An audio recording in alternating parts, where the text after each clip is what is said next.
اگر ہم کائنات کی طرف نگاہ کریں تو کائنات کا ہر ذرہ، سورج، چاند، ستارے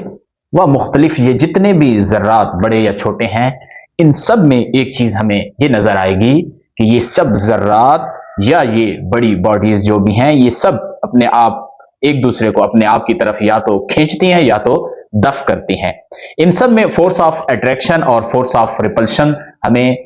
معلوم ہو جاتی ہے۔ اسی طریقے سے اگر ہم نباتات اور جمادات کی طرف نگاہ کریں تو وہاں بھی یہی دافعیت اور یہی جاذبیت موجود ہے۔ اب اگر ہم نگاہ انسان کی طرف کریں تو انسان میں یہ صورتحال بھی موجود ہے، اور یہی چیز بعین ہی موجود ہے کہ یہ انسان بھی ایک دوسرے کی طرف یا تو میلان رکھتے ہیں یا ایک دوسرے کو اپنے آپ سے دفع کرتے ہیں اور دور کرتے ہیں۔ اگر شخصیت کے اعتبار سے دیکھا جائے تو شخصیت کے اعتبار سے بھی ان کے درمیان آپس میں کھچاؤ بھی ہے یا دافعیت بھی ہے۔ البتہ یہ کھچاؤ نہ اس غرض سے کہ جیسا ایک جنسی کھچاؤ کسی انسان کے اندر ہوتا ہے اس غرض سے نہیں، اسی طرح یہ مفادات کا کھچاؤ بھی نہیں ہے یا مفادات کی دافعیت بھی نہیں ہے۔ یہ خواہشات کے اعتبار سے ہم بات نہیں کر رہے، یہ کسی مفاد، کسی لالچ کی بنیاد کے اوپر یا اس اعتبار سے یہ ہم بات نہیں کر رہے ہیں، بلکہ انسانوں کے اندر اور شخصیات کے اندر جو جاذبیت و دافعیت ہے وہ اس بنیاد پہ بات کی جا رہی ہے کہ اگر ایک انسان اپنی شخصیت کو قرآن کے مطابق پروان چڑھاتا ہے، رسول اللہ کے فرامین و اہل بیت کے فرامین کے مطابق پروان چڑھاتا ہے، تو لازماً اس کی شخصیت ان اصولوں پر اس طرح سے پروان چڑھتی ہے کہ پھر وہ شخصیت کچھ لوگوں کو اپنی طرف جذب کرتی ہے اور کچھ لوگوں کو اپنے سے دفع کرتی ہے اور دور کرتی ہے۔ یعنی ایک بہترین نشو نما اور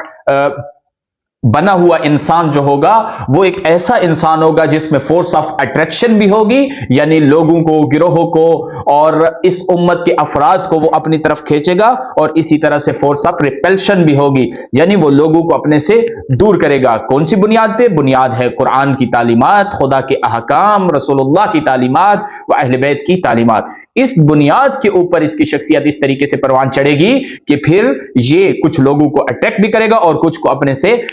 دور بھی کرے گا، یعنی یہ ایک بنیاد بنے گی۔ اب جو شخصیت جتنی مضبوط ہوگی، جتنی مضبوط اور طاقتور ہوگی، وہ اتنے زیادہ لوگوں کو اپنی طرف کھینچے گی اور اتنے زیادہ لوگوں